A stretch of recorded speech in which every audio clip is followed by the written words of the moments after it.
Hi, I'm Lindsay from Raising a Little. So let's talk about the Zipadee Zip sleep sack.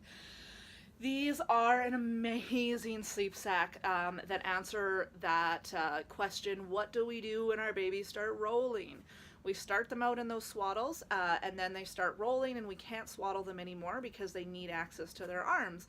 But when we put them in an open sleep sack or we put them in something that doesn't have arms, they startle themselves awake and then nobody's getting any sleep in our house.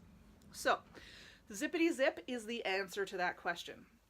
It's basically a star shape. You can kind of see here. It's a little tough to get it to stand up right. And it's designed to give your baby sort of a womb-like feeling without being really tight. So they can feel all the edges in the sleep sack, which helps them to calm that startle reflex and really helps them to calm their bodies and go to sleep. So when our babies are in the Zipadee Zip sleep sack, they're kind of positioned like this, so their arms are not, let's get all the way in there, they're kind of positioned like this, so their arms can't go all the way out, which is what triggers that startle reflex. Their arms are just in a little bit, they can feel the edges, they can go, oh, okay, I'm in a safe place, I'm okay, I can calm down, I can go to sleep.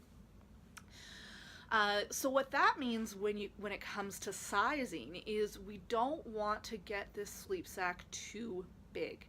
That is something that I see is a really common question and something we as parents, right? You don't want to buy something that's only going to last for a week or two because our babies grow so fast. These sleep sacks are really stretchy. They're a super breathable cotton, so they have a lot of flex in the size, and you actually want it to be on the tight side, not the loose side. If it's on the loose side, they're going to be able to put their arms all the way out and they're not going to feel those edges and calm their body.